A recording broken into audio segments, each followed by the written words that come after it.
March 30th edition, that is. We've got a beautiful day weather-wise. There's precipitation in the forecast, so stay tuned. We have that for you. But in your news this morning, crews are still at the scene of a massive blaze and explosion that happened south of our city.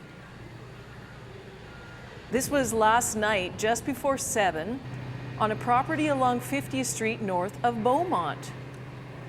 Fire destroyed an outbuilding and quickly spread to 4 other structures that are used to store equipment.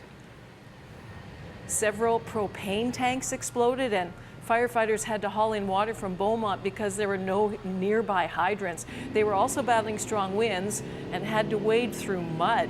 It took several hours to get the fire under control, but they did it.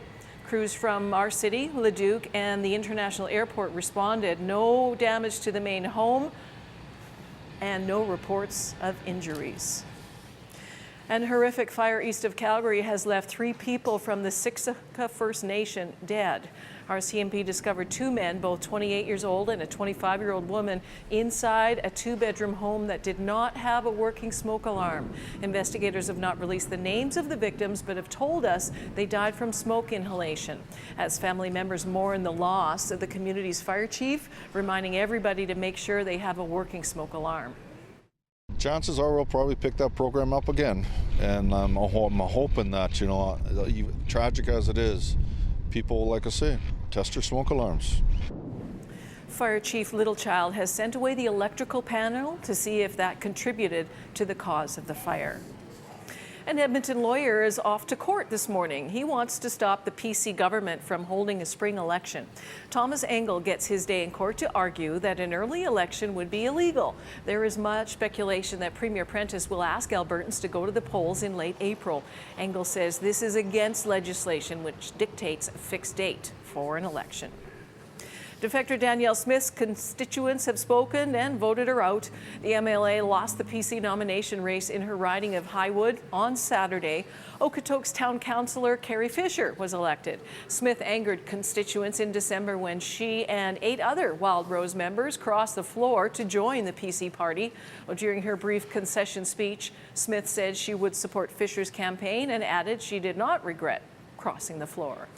I think people will remember her floor crossing, a sense of betrayal, maybe questions about her principles. That will be what's associated with her politically, and so she's likely going to have to seek her career possibility elsewhere. This is, of course, a mixed emotions day for me. I did want to get a mandate to be the PC candidate for Highwood, but of course residents felt otherwise. I'm grateful to the residents of Highwood for coming out and participating in the process. I think it was an invigorating process. I think it's good for the party. Smith remains MLA for Calgary's Highwood riding until she either resigns or an election is called. New Wild Rose leader Brian Jean has kicked out a candidate for making a racial slur. Bill Jarvis, a former candidate for Calgary's Southeast, made the comment on Saturday. Now, we decided to tell you what he said because the microphone was on and recording. The quote is, "We need lots of brown people in the front." Well, Wild Rose leader Brian Jean says he will not tolerate disrespectful behavior on his team, so asked Bill Jarvis to quit, and he did resign. Jarvis made an apology to Calgary Fort candidate Jeevan Mangat, as well as the party. Police are searching an acreage northeast of Calgary for evidence in the disappearance of a 5-year-old boy and his grandparents. Investigators are searching a property belonging to the parents of the accused, Douglas Garland. He was arrested last July and charged with 2 counts of first-degree murder and 1 count of second-degree murder. The charges are in connection with the disappearance of 5-year-old Nathan O'Brien and Alvin and Kathy Lickness. Police say they do not have any new information about the location of the couple or their grandson, but there's going to be a preliminary hearing in May. Preliminary hearings are held to decide whether there is enough evidence to go to trial. Edmonton police conducted a crackdown on traffic violators and handed out more than 2,300 tickets in just 24 hours. During their big ticket event Wednesday, EPS caught 1,800 speeders. That's on top of the 550 additional violations, such as seatbelt infractions and impaired or distracted driving.